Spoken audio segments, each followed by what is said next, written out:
Doctor ইউনূসকে আসলে এটার জন্য একটা দৃষ্টান্তমূলক সাজা দেওয়া উচিত। দেখেন, আমি ডক্টর ইউনূসের হ্যাটার্স না। আমরা যেটা নিয়ে সমালোচনা করি, যখন কোনো মানে নির্দিষ্ট বিষয়ের উপর একটা ডকুমেন্টারি অথবা এমন একটা এভিডেন্স অথবা এমন একটা সাক্ষ্য প্রমাণ হাতে চলে আসে যে এটা নিয়ে কথা বলা যায়। আমরা প্রত্যেকেই জানি যে হায়াত মত সবই আল্লাহর হাতে, বাট মানুষের উপরও কিছু জিনিস ছাড়া হয়েছে। যেমন আপনি একটা হুন্ডা চালাবেন, তো আপনাকে একটা হুন্ডা চালাইতে হইলে পাকাপোক্তভাবে ড্রাইভিং শেখার পরে হেলমেট, সঠিক কাগজপত্র, গাড়ির সবকিছু ঠিকঠাক আছে কিনা আপনার গাড়িটা নিয়ে রাস্তায় বের হওয়া উচিত। এমনকি ট্রাফিক যে নিয়ম কানুন আছে সেগুলো মানা উচিত।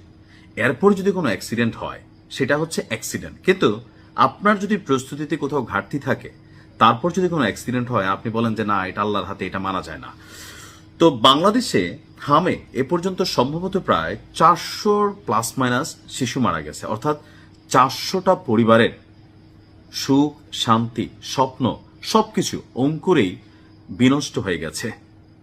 মানে পরিবারগুলো এখন চোখে মুখে কি দেখছে? অন্ধকার। অনেকে হচ্ছে বেঁচে থাকার যেই স্বাবলম্বী ছিল বা অবলম্বন ছিল, কারোর একটা বাচ্চা 20 বছর, 15 বছর, 10 বছর পরে বাপমা হয়েছিল, ওই সন্তানটা হামে মারা গেছে। এটার সাথে দায়ভারের সম্পূর্ণ বিষয়টা ডক্টর ইউনূস কোনোভাবেই তিনি এড়াতে পারেন না। এতদিন বিষয়টা নিয়ে আমি কথা বলিনি, কারণ মনে করতাম যে পলিটিক্যালি হয়তো একটা বক্তব্য অনেকে দিচ্ছে, বাট আজকে যখন বিশ্ব স্বাস্থ্য সংস্থায় ডক্টর ইউনূস ওরফে মাঝে মাঝে আমার চলে আসে সুদি ইউনূসকেই সম্ভবত মানে মানুষ এই কারণে বলে, কারণ এখানে তিনি যেটা করছেন, বিশ্ব স্বাস্থ্য সংস্থা একটা রিপোর্ট দেখেন, বাংলাদেশে যে সাম্প্রতিক সময় হামের যে প্রাদুর্ভাব বা যে মৃত্যুর কারণগুলো ঘটছে, এর বড় কারণ হিসাবে ডক্টর মোহাম্মদ ইউনূসের অন্তর্বর্তী সরকারের আমলে টিকার ঘাটতি এবং নিয়মিত টিকাদানের দুর্বলতাকেই অন্যতম বড় কারণ হিসেবে চিহ্নিত করেছে বিশ্ব স্বাস্থ্য সংস্থা। অর্থাৎ এই অন্তর্বর্তী সরকারের বা যে কোনো সরকারের রেগুলার কিছু কর্মকাণ্ড আছে রাষ্ট্রের জন্য। তো ডক্টর ইউনূস তো ব্যস্ত ছিলেন তার গ্রামীণ ট্যাক্স মাফ করা, গ্রামীণ ব্যাংকের লাইসেন্স করা, আদম ব্যবসার লাইসেন্স করা, মানে এগুলো নিয়ে ব্যস্ত ছিলেন। কাউকে তেল মারা, আমেরিকার সাথে চুক্তি করা, নিজেকে রাষ্ট্রের ভিভিআইপি হিসাবে সংবিধান সংশোধন করা, আপনার রেজুলেশন তৈরি করা। কিন্তু অতি গুরুত্বপূর্ণ তো উনি এবং ওনার সরকার এরকম অনেক কিছুতে ব্যস্ত ছিলেন। তো যার কারণে রাষ্ট্রের যে নিয়মিত কর্মকাণ্ড, এ ব্যাপারে ওনাদের কোনো দায়বদ্ধতা নাই বা আসলে কোনো জবাবদিহিত নাই। আজকের দিনে আমার মনে হয় যে বর্তমান ক্ষমতাসীন সরকারের উচিত এই ব্যাপারে ওনার বিরুদ্ধে একটা আমি জানি না রাষ্ট্র কিভাবে ব্যবস্থা নেবে, কিভাবে জবাবদিহিতার আওতায় আনবে। যদি আজকে এই কাজ আওয়ামী লীগের কোনো নেতাকর্মীর সাথে কানেক্টেড হতো, নতুন করে 5টা মামলা হইতো। এখন আমি যে রিপোর্টটি দিচ্ছি, দৈনিক কালের কণ্ঠ পত্রিকা তারা প্রকাশ করছে যে গত 23শে এপ্রিল বিশ্ব স্বাস্থ্য সংস্থা একটা রিপোর্ট প্রকাশ করেছে, আর সেই প্রতিবেদনে এই তথ্যটি দেওয়া হয়েছে। বলা হচ্ছে যে 2026 সালের জানুয়ারি থেকে বাংলাদেশে হামের সংক্রমণ স্পষ্টভাবে বেড়েছে। দেশের 8টি বিভাগের সবগুলোতেই এবং 64 জেলার মধ্যে 58টিতে রোগী শনাক্ত হয়েছে। এ অবস্থা জাতীয় পর্যায়ে হামের ব্যাপক সংক্রমণের ইঙ্গিত দিচ্ছে। প্রতিবেদনটি বলছে 2026 সালের 15 মার্চ থেকে 14 এপ্রিল পর্যন্ত মোট 19,161 হাম রোগীর তথ্য পাওয়া গেছে।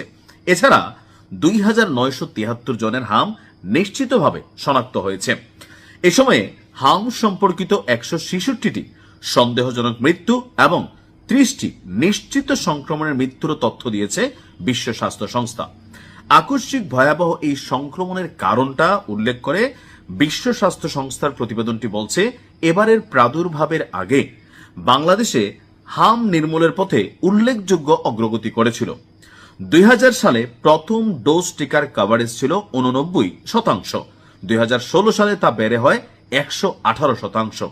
অন্যদিকে দ্বিতীয় ডোজের কভারেজ 2012 সালের 22% থেকে বেড়ে 2024 সালে 121% পর্যন্ত পৌঁছে। অর্থাৎ শেখ হাসিনার সরকার পতনের আগ পর্যন্ত এটা 121%ই ছিল। এমনকি ওই সময়ে হামের রোগী উল্লেখযোগ্যভাবে কমে আছে। তবে 2024-25 অর্থাৎ 2024-এর আগস্টের 5 এবং 25-এর যে সময়টা, ওই সময় হাম রুবেলা টিকার জাতীয় ঘাটতি এবং নিয়মিত টিকাদানের দুর্বলতায় বর্তমান প্রাদুর্ভাব সৃষ্টি হয়েছে।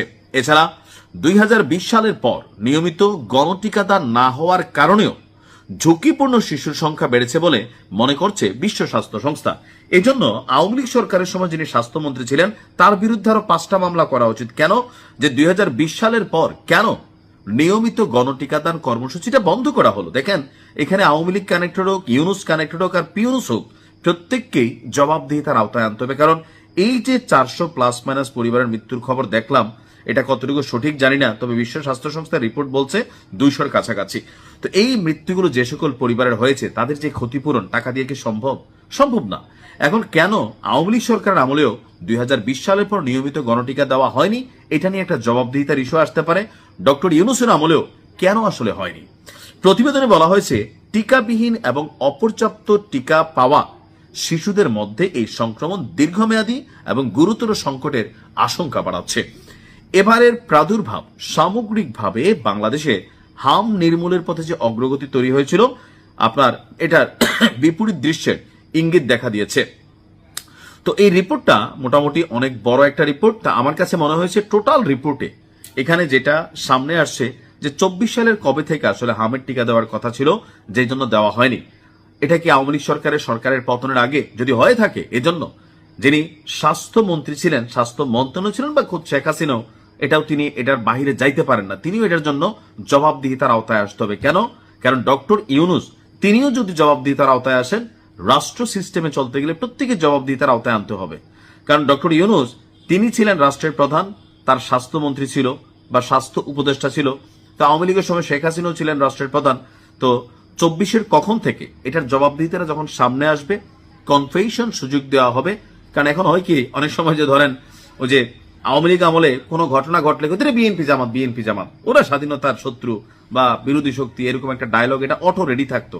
হাসান মাহমুদরা মানে ক্যামেরার সামনে বসলে এগুলোই বলতেন। আবার এখনো অনেক ক্ষেত্রে বলা হয়ে থাকে আওয়ামী লীগ।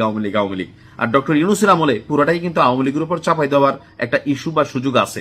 তো সেই ক্ষেত্রে যারা প্রধান আছেন, এখন শেখ হাসিনা তো দেশ ছেড়ে পলাতক, কোন এক সময় তো আসবে, বা তার স্বাস্থ্যমন্ত্রী পলাতক, একটু ডেটাগুলোকে অ্যানালাইসিস করে যেতে পারে যে স্বাস্থ্য মন্ত্রণালয় কেন 2020 সালের পর গণটিকাদান বন্ধ করলো, কেন 2024 সালের আসলে কোন সময় থেকে হামেরি টিকাগুলো দেওয়ার সুযোগ ছিল, কেন দেওয়া হয়নি, এগুলাকে বিস্তারিত তথ্য উপাত্ত যাচাই বাছাই করে প্রত্যেককে জবাবদিহিতার আওতায় আনা উচিত। কারণ এই যে মানুষগুলা মারা গেছে, কোনোটাই এমপি মন্ত্রীর ছেলে মেয়ে না, তাদের টিকার ব্যবস্থা সবসময় হয়ে যায়, মারা যায় সবসময় গরিবের সন্তানরা।